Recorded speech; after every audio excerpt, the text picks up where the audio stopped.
Donald Sassoon was born in Cairo.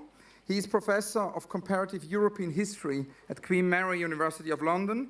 His many books include 100 Years of Socialism, Mona Lisa, and the Culture of Europeans. He is also the curator of La Storia in Piazza, which is a show in Palazzo Ducale in Genova, the largest festival of history in Italy. He's also a regular contributor to Il Sole 24 Ore, one of the daily newspapers in Italy. Donald will speak here about constructing historical memories. So a very, very warm welcome to Donald Sassoon, and a very warm welcome also to the family of Eric Hobsbawm. We are so delighted you're here.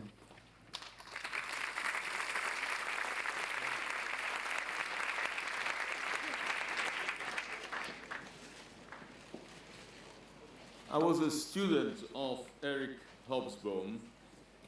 He was my thesis supervisor at Birkbeck College, and so I'm particularly glad this week, the week where his funeral took place, that we can be here and honor his memory, and I can be here and to talk briefly about the subject of memory and the historian. In particular, I would like to point out the enormous difference between the individual use of a term memory. I forgot this, I remember this, do you remember that, what we talk about with parents and grandparents, and collective memory. That is the memory that a collectivity or a community assumes it has. And when I say assume it has, because even the term collectivity and community, just like its own memory, they need to be constructed, and they are not permanent. Communities come and go like nations and people and religions. And so we need, or what is done, in order to help us to remember what we never knew, what is done is to ensure with particular markings that we remember things. So there is a particular street in London, it says Dickens lived there. And Brandt would have said, yes, hundreds of thousands of people lived there too. But it is Dickens who lived there. The airport in Pisa is called Galileo Galilei, because one of the claims to fame of Pisa is to be the birthplace of Galileo Galilei. And maybe people remember that he was born there once they land in order to start a long or short holiday. So in a sense, all history is constructed just like all memory is constructed. Now, once we say that, of course, someone is doing the telling, someone is doing the constructing.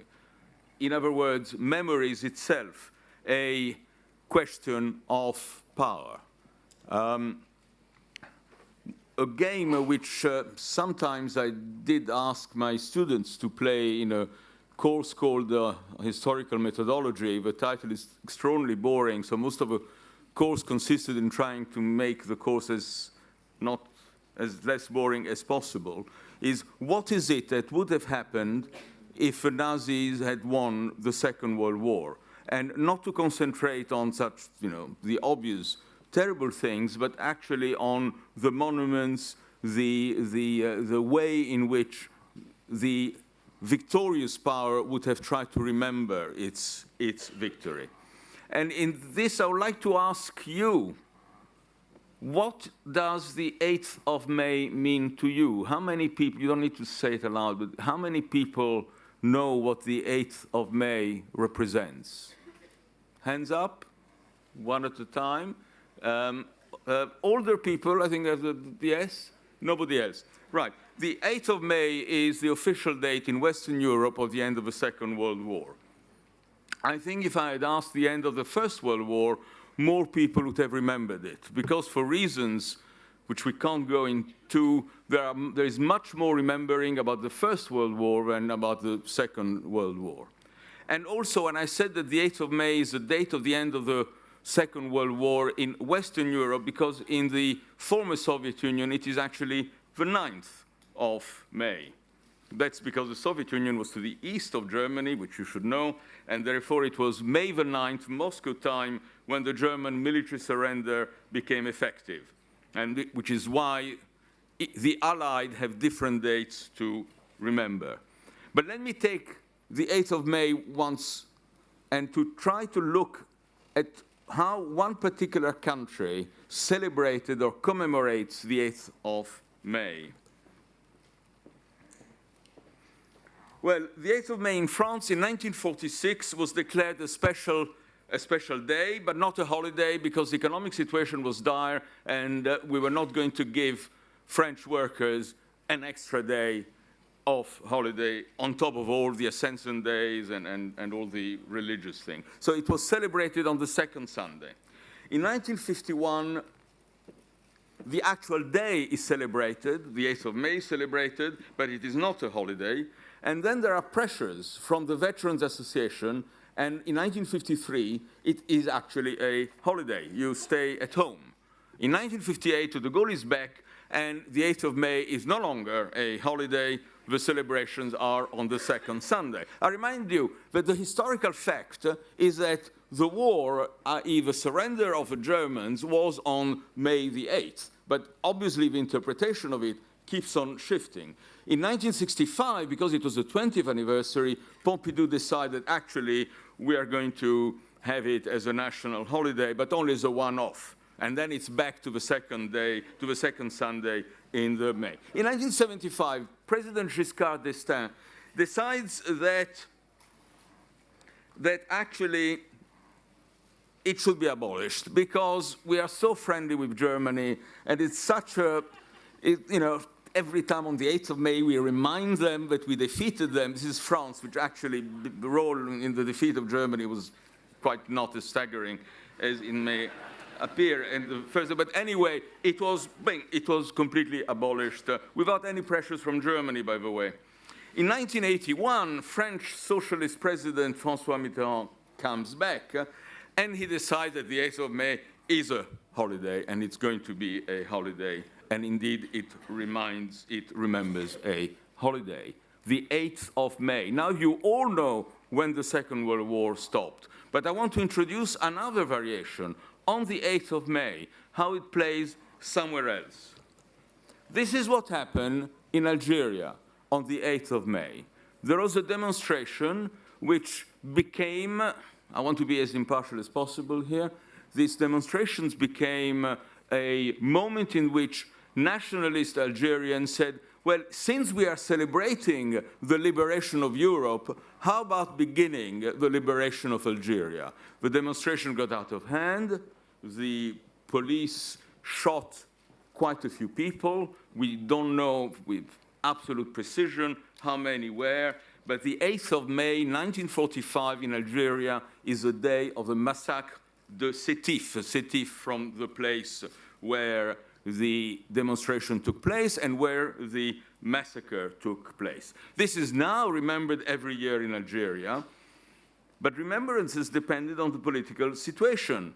And the Algerian too, just like the French, did not always celebrate or commemorate the 8th of May in the same way. It really depended on whether you wanted to continue good relationship with the French, trade and so on and so forth. In that case, you half forgot about the 8th of May, to the extent that a fondation of the 8th of May was revived recently, 20 years ago, well after the event, and it was decided to fight in order to establish the 8th of May as a national day in Algeria. And finally, in 2005, 50 years after the event itself, the French ambassador to Algeria went to Serif, recalled the events, and recalled the events as an inexcusable tragedy. In other words, only 50 years later, there was a true reconciliation because the remembering was not done by one side only, but by both sides. Both sides came together and agreed on the interpretation of what the date meant. And this is the moment in which remembering is important. But some people, and sometimes with very good intentions, and I'm not sure they're always necessarily wrong, say, let us forget the past. We can't go on allowing the past to be some kind of tyranny, to tell us what is it that we have to remember. This is a speech, an extract from a speech by Winston Churchill at the University of Zurich in September 1946. And he wants to put the past behind. He says, Germany must be deprived of the power to rearm and to make another aggressive war. But when all this has been done, as it will be done, as it is being done, then there must be an end to retribution. There must be what Mr. Gladstone many years ago called a blessed act of oblivion.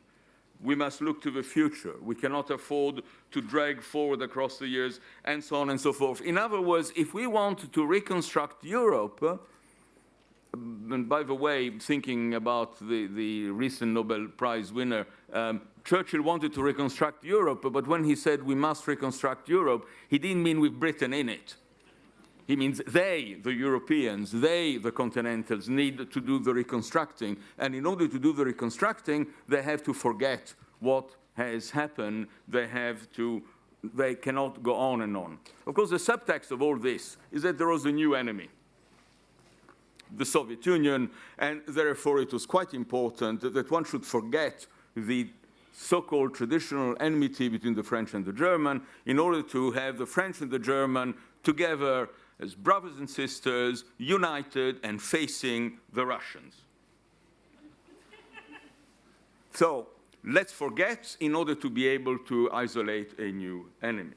But sometimes, and the example of the Serif of the Algerian massacre is one, sometimes remembering actually is of phenomenal importance. And this world-famous picture is, as most of you probably know and remember, is Willy Brandt doing a very public act in which, in a sense, he accepted what had happened and on behalf of his country, made this act of contrition in December 1970. All the more easy, one should say, when the act of contrition is normally, when the apology is normally done by someone whose conscience is absolutely clean, as indeed was that of Willy Brandt, who was in exile in the year of Nazism and who had been an anti-Nazi fighter all his life. In a paradoxical sort of way, the one who makes the apology is actually the one who is innocent. And, you know, you have a long list over the last 10 years of all sorts of people always apologizing about stuff they didn't do, you know. Sorry to the Indians, sorry to the Irish, sorry to the Aborigines, sorry to this and that. And whoever is saying it is totally and completely innocent. It would be nice, of course, for a change that one apologizes for the stuff they actually did, you know, but, you know, the year, you know, Blair will, well, never mind, don't get me. The importance of the Holocaust has increased with the years. I went to a Jewish school, and until 1960, even there, we didn't really talk much about the Holocaust. The Holocaust began to develop into a true, some people said, perhaps with some bad taste, industry afterwards, and very often used for this or that political purpose. But it is only in 2005, and the 27th of January becomes the International Holocaust Remembrance Day. And since then, other people have said, me too. Why can the Jews be the only victims? We were victims as well. A Hungarian politician who is on the Fidesz, that's a right-wing list in Hungary, wants the 2nd of August to be the European Day of Remembrance for the victim of the Rome Holocaust. There are other candidates. The Ukrainians want Holodomor, the great starvation. Well, as you can see, the uses of memory continue and will inevitably continue for a long time. But I want to conclude with one particular image. In Kosovo, in January 1990, The photographer Georges Meuron shot a number of pictures of this. This is the one he selected, of the veillée funèbre, or the night of mourning, for someone called Nazimi El-Shani. Nazimi El-Shani was a student demonstrator.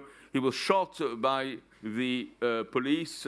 He wanted independence for Kosovo back in 1990.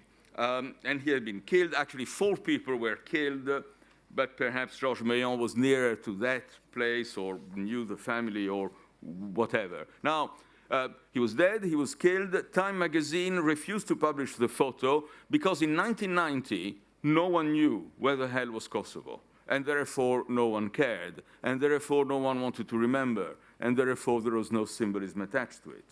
It was eventually published in small in the spring of 1990, that is 3-4 months after the picture was taken. Photographers knew real skill and talent and gave the picture the World Press Picture of the Year award in 1991.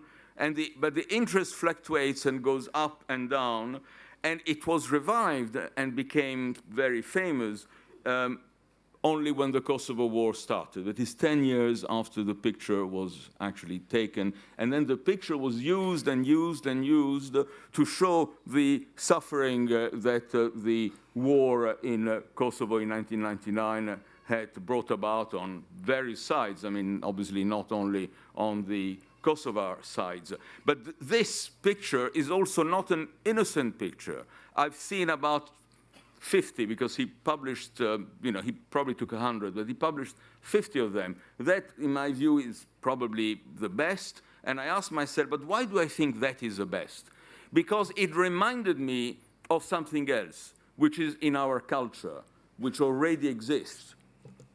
It reminds me of endless scenes in the art of Western Europe, of the mother holding the dead body of her child. And what was so special about that picture is that it revived something which had already been there, which we had actually never forgotten, and which somehow we've assumed that it was part of our culture, rather perhaps than assuming that it is part of the memory of everyone. Thank you very much.